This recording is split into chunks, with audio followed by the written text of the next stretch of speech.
The Vikings were undoubtedly some of the most feared warriors in history. Many sagas and epic poems were sung, praising the bravery the Vikings demonstrated as they braved the seas in their dragon boats. There are also numerous stories that tell of courageous heroes and warlords who, relying only on a strong arm, a sharp blade, and cunning intelligence, conquered new lands and amassed great fortunes. But even among these renowned warriors, one name stood out as a synonym for respect and admiration: Ragnar Lodbrok. He was the legendary king of Denmark and Sweden, who ruled between the 8th and 9th centuries. One of the main sources on the story of this great hero was titled The Saga of Ragnar Lodbrok, which explains that the name Lodbrok means hairy pants, and refers to the pants he made from wolfskin, which he boiled in pitch to make them thick and resistant. The exact place of Ragnar's birth still remains a mystery, with sources differing between Sweden and Denmark. Son of a Swedish king named Sigurd Herring, Ragnar was part of the Yngling, an ancient noble lineage of Swedish and Norwegian kings, who, according to the beliefs of the time, were descendants of the Norse gods. The first known of the Yngling dynasty was a legendary king called Yngvi, son of Njord, the powerful Vanir god of the seas. Yngvi founded the sacred temple of Uppsala, one of the main religious centers of Norse paganism, and even after his death, he was revered as an incarnation of the god Frey, further reinforcing his descendants' fame. The legend of Ragnar Lodbrok unfolds during the reign of the great Charlemagne, ruler of the Lombards and Franks, and the first emperor of the Holy Roman Empire. During Charlemagne's reign, Christianity rapidly expanded across Europe, eventually reaching the Nordic lands of Scandinavia, where it initially faced resistance from the population. The proud Norse remained steadfast in their beliefs in the ancient gods, and armed conflicts motivated by religious differences became increasingly frequent. It was during this time that the famous Viking invasions began, which until then had been nothing more than small raids carried out by bands of Norse marauders. Sources written by the Franks mention a Norse king named Horek, who reigned in Denmark from 827 until his death in 854. His reign was marked by attacks on the Carolingian Empire led by Louis the Pious, son and successor of Charlemagne. Ragnar served in King Horek's court, holding the position of Jarl, which granted him the right to command a number of warriors and own land in his name. Ragnar Lodbrok's first great deed was driven by his desire for revenge. Ragnar gathered his best warriors and led an invasion against a rival kingdom. This kingdom was ruled by a king notorious for his cruelty and tyranny, who had, many years earlier, been responsible for the death of Ragnar's grandfather.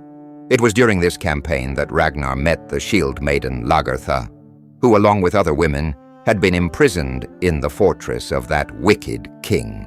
Ragnar freed the captive women and armed them, allowing them to join the fight.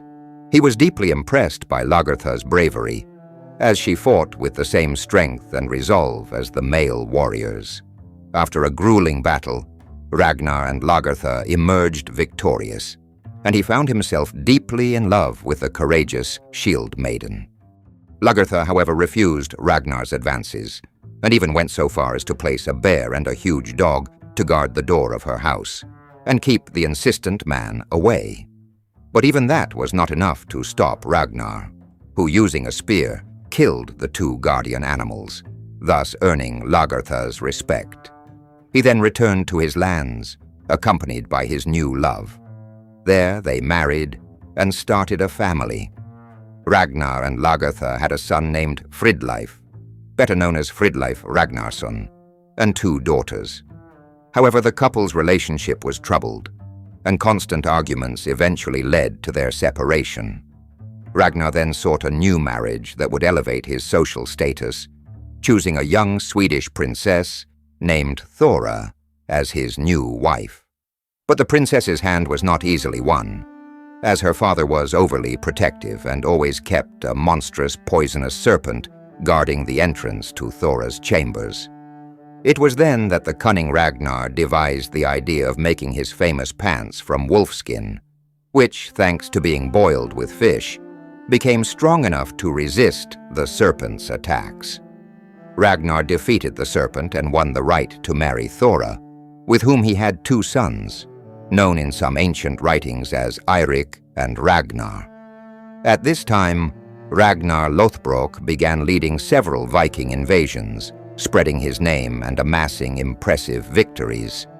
Historical records indicate that in the year 845, a large fleet of Viking ships attacked and devastated many villages in the Frankish kingdom, and then assaulted the city of Paris.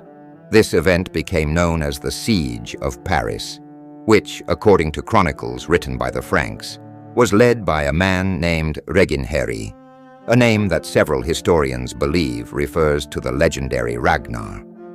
Paris was surrounded, and after enduring many attacks, the city was ultimately defeated and sacked by the Viking horde. Over the years, Paris would continue to suffer many Viking assaults. One of the most famous was the siege that occurred in 885, in which the renowned Rollo, Duke of Normandy, took part. Contrary to popular belief, Rollo had no familial connection to Ragnar.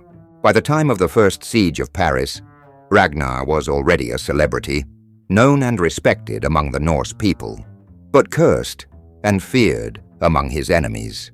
However, fate would be cruel to Ragnar, as his wife Thora died at a very young age, leaving him devastated. Years passed, and during one of his adventures, Ragnar met a beautiful young woman named Aslaug, who initially introduced herself as a simple peasant girl. It turns out that Aslaug was actually the daughter of 2 legendary Norse heroes, Siegfried, the famous warrior who killed the dragon Fafnir, and Brunhild, a Valkyrie, daughter of the god Odin. Aslaug's privileged lineage would not be enough to impress Ragnar, who, to test the woman's intelligence, launched a challenge. She was to appear neither dressed, nor hungry, nor satisfied, neither alone nor accompanied. The cunning Aslaug then appeared dressed in a fishing net, biting an onion, and accompanied by a dog. Ragnar was impressed by her genius and found her to be a wise companion. With Aslaug, Ragnar had 5 sons: Bjorn Ironside, Hvitserk, Sigurd Snake in the Eye, Halfdan, and Ivar the Boneless. Even though he had already been married 3 times, Ragnar could not resist the charms of other women, and there are reports that he maintained relationships with several lovers, many of whom were part of rich and influential families. One of these women, whose name is unknown, gave birth to yet another son of Ragnar, who was named Ubba Ragnarsson. About Ragnar's appearance, the following excerpt was written: "He was the greatest and most beautiful of men that human eyes have ever seen." Perhaps this explains his success with women. Little is known about Ragnar's life after the siege of Paris.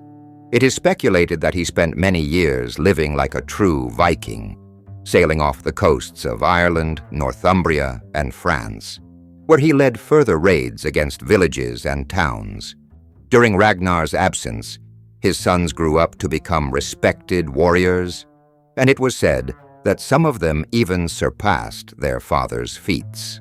When Ragnar returned from his self-exile, he was troubled to realize that his sons were surpassing him, and he began to fear the fate of becoming very old and weak, dying forgotten in some lonely bed. To try to rebuild his name, Ragnar sought new supporters to lead a major attack against the kingdoms of England, where he intended to create permanent settlements and provide an opportunity for a new life for many Norse settlers. But unfortunately for him, only a few warriors volunteered to follow him on this expedition. Ragnar then set sail for England with just 2 warships. He planned to land on the coast of the Kingdom of Mercia, but a great storm struck his ships, and they sank in the turbulent waters. Ragnar survived the shipwreck and managed to reach the shore, but unfortunately for him, the storm had diverted his course, and he found himself in the kingdom of Northumbria, where he was captured by King Ella's soldiers. Given that Ragnar was already a hated enemy and had caused much trouble in Northumbria, he was promptly sentenced to death. There is not much information about Ragnar's death, with the most famous version saying that he was thrown into a pit full of poisonous snakes. Ragnar is said to have died slowly, but he never begged for mercy or showed fear. He even left a warning that his children would avenge his death. A few years after Ragnar's death, a large Viking army invaded the four kingdoms of England in an event known as the Attack of the Great Heathen Army, which took place in 865. The leaders of this army claimed to be Ragnar's sons and vowed not to rest until they avenged their father's death. As you can see, much of Ragnar Lodbrok's story is a combination of myth and reality.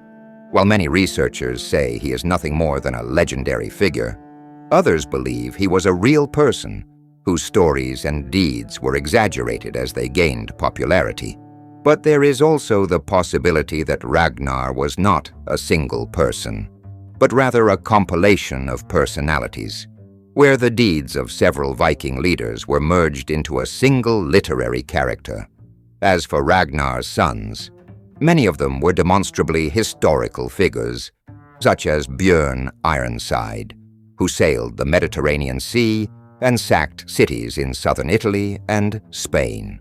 Ubba Ragnarsson participated in the Great Heathen Army and took the city of York in Northumbria and the kingdom of East Anglia.